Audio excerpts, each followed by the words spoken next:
আসসালামু আলাইকুম, কেমন আছেন সবাই? আশা করছি সবাই খুব ভালো আছেন। আমি আর দুষ্টু বাচ্চা আলহামদুলিল্লাহ ভালো আছি। তো দেখেন কি একটা অবস্থা, শীত আসার সাথে সাথে এই গাছের ফুলগুলোর মধ্যে কেমন একটা শুষ্কতা বিরাজ করছে। তো একটা মজার বিষয় হচ্ছে কিছু কিছু গাছের পাতা ফুলগুলো হচ্ছে একদম ড্রাই হয়ে গেছে, আবার কিছুর মধ্যে নতুন ডালে ফুল এসেছে, আবার পাতাও গজাচ্ছে। আর আমার এই টগর ফুল গাছটা একদম নুয়ে পড়ছে। 2-3 দিন থেকে পানি দেওয়া হয়নি, দুষ্ট বাচ্চাটার এক্সাম চলছে, আমার আসলে এদিকে খুব একটা খেয়াল করার সময় পাচ্ছি না।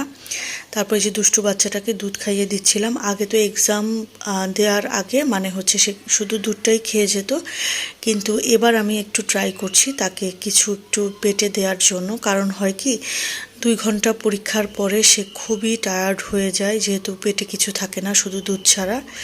তাই আমি হচ্ছে একটু একটু করে অল্প যেগুলো সে পছন্দ করে সেই সব আইটেম তাকে দেওয়ার ট্রাই করছে, যাতে পেটটা একটু হলেও ভরা থাকে। এরপরে হচ্ছে তাকে স্কুলে দিয়ে এসে এরপরে রান্নার জন্য সব কিছু রেডি করে নিচ্ছি। তো এখানে হচ্ছে মুরগি ভিজিয়েছি, সাথে হচ্ছে চাপিলা মাছ। তো ওই চাপিলা মাছগুলো সেদিন আম্মু আসার সময় আবার দিয়ে দিল।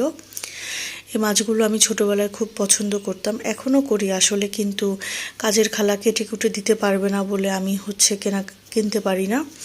তো আম্মুই হচ্ছে ছোটো মাছ হলে সেই দেয়।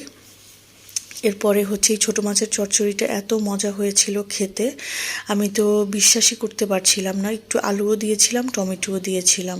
তারপরে মুরগিটা করে নিচ্ছিলাম দুষ্টু বাচ্চাটার জন্য। দুষ্টু বাচ্চাটা হচ্ছে মুগ ডাল দিয়ে, তারপরে মুরগির মধ্যে একটু আলু দিয়ে, বাচ্চাটা একটু খুবই বেশি পছন্দ করে। মুগ ডালের একটা কিন্তু স্মেল আছে, স্মেলটা অনেক সুন্দর, যেটা সাবাত বাচ্চাটার খুবই পছন্দ।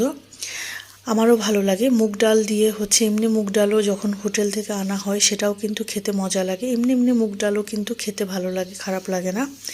কিন্তু মুরগি দিলে সেটা আরও বেশি মজা হয়, সেটা সাবহাতের ভাষ্য মতে। তারপর দুষ্টুটাকে নিয়ে একটু বাইরে যাব, একটু কাজ আছে, কিছু কেনাকাটা আছে, সেজন্য একটু বাইরে বের হলাম। আর এই যে এখানে এসে দুষ্টু বাচ্চাটা বলছে যে সে কিছু একটা খাবে, মানে কিছু না কিছু এসেছে যেহেতু, ঢুকেছে যেহেতু, সে কিছু না কিছু নিয়ে তো যাবেই। তো তাকে বললাম যে দেখো তুমি কি কি খাবে। তো সে কিছুক্ষণ কেকের দিকেও তাকিয়েছিল, কিন্তু তার পছন্দ হচ্ছিল না। এরপরে হঠাৎ করে বলল সে নাকি ডোনাটস খাবে।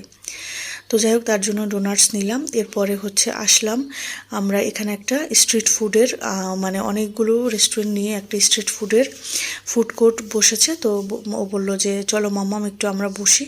তো যাই হোক বসলাম। এখানে হচ্ছে চা নিলাম আমি প্রথমেই, কারণ যেহেতু সন্ধ্যায় চাটা খেতেই হবে।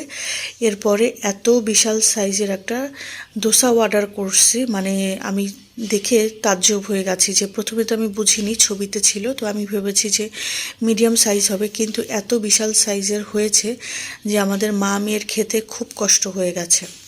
তো কী আর করবো, ফেলে তো আর দেওয়া যায় না, তাই হচ্ছে খেয়ে নিলাম। এরপরে দুষ্টু বাচ্চাটা একটা মিল্কশেক অর্ডার করলো, স্ট্রবেরি মিল্কশেক। তো আজকের ভিডিও পর্যন্ত।